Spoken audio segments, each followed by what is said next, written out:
Numbers can be deceiving in the fight game, and in the case of Israel Adesanya's totally unsuccessful 3-fight series with Alex Pereira, they certainly don't tell the full story. But this is not one of those videos that tries to paint the Last Stylebender as the superior all-round fighter in spite of his 0-3 record, because while judging decisions can be an iffy subject, and this saga certainly has one decision in the first fight that could have gone the other way, there is no more definitive mark of a victory than a knockout. And as things stand, Alex Pereira is running away with this tie. Before these two ever set foot in the cage for their fourth matchup, before a single punch is ever thrown, this rivalry has already built itself into being one of the most unique in combat sports history. That billing comes on the back of the fact that they have fought at the highest level of two different sports. But even if you forget about that, the sheer lack of dominance on Poatan's part, beyond the 3-0 scoreline, is actually kind of crazy. That right there is one of the most dangerous men to have ever set foot in the UFC. And I think that puts Israel Adesanya in a very, very difficult spot. Because even if he does go out there and put on the near-perfect performance before getting tagged and eventually finished by Pereira again, there's not much more you can say about this rivalry. And I'm always going to be the guy who chimes in with the whole, well, he was winning 90% of the fight up until he wasn't kind of take. I think fighting is very nuanced. But I don't know, there's no doubt in my mind that Israel Adesanya can beat Alex Pereira, that he's capable of getting his hand raised, that he has the skills necessary to get the win on the cards, or even to get the finish if it's there. But at this stage, it's very, very clear that Pereira can make any amount of good work disappear in an instant. And don't get me wrong, this video is about Israel Adesanya, and if it sounds like I'm not giving enough credit to Poatan as a well-rounded fighter, that's just because I'm not focusing on him. He is of course a technician of the highest order, a veteran kickboxer, a fighter who has that great equalizer in his ability to set Stylebender up,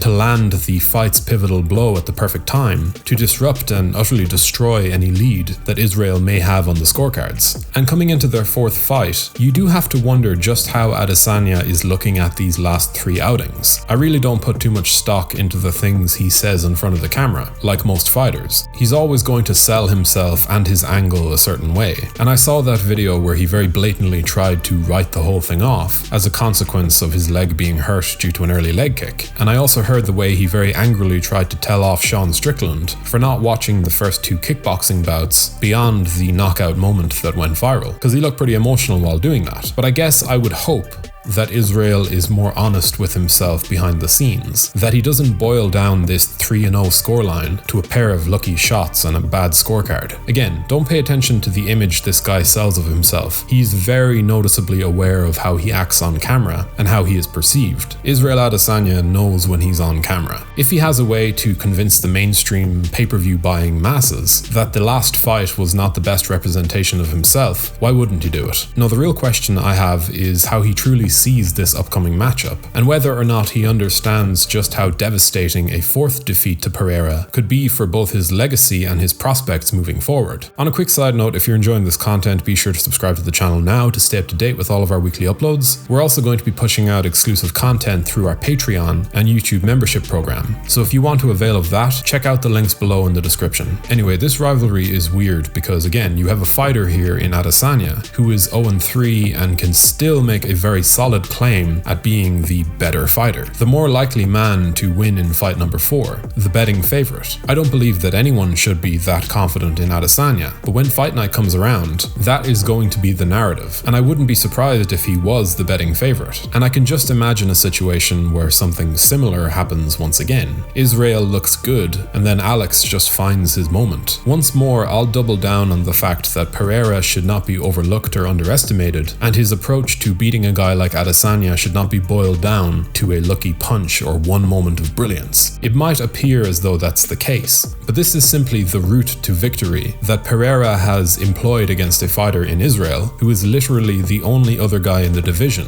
who can actually fight this type of fight against him. I think the middleweight division is in a bit of a weird spot, given that both Adesanya and Robert Whittaker have very capably handled a lot of the fighters in the title mix already. Guys like Paulo Costa, Marvin Vettori and Jared Cannonier had had already lost against the number 1 and 2 in the world. And this in many ways makes the inclusion of Poatan quite interesting. If Pereira does win and doesn't immediately jump up to light heavyweight, which let's not forget is a possibility, this will encourage some solid movement up top at 185 pounds, some well needed fresh matchups. Either way, I just want to see Robert Whittaker get that next crack at the belt. There was a very solid argument that he beat Adesanya last time around, and even against Pereira, that is one hell of a stylistic clash. I just know that this UFC 287 headliner is a very unique and interesting matchup. As someone who has been a fan of Adesanya's fights for years now, I do believe that this is a very tough spot for him right now. Would a defeat here be utterly devastating to his career? No, I don't think so, not necessarily. I think just like Whittaker had to beat Darren Till, Jared Cannonier and Kelvin Gastelum back to back to back to get into a title shot after losing his belt, Adesanya will have his own path, especially given that he's an even bigger name than Bobby Knuckles. And even in defeat, I can see a route back to a title pretty quickly, because I don't think Alex Pereira will make that middleweight cut for much longer.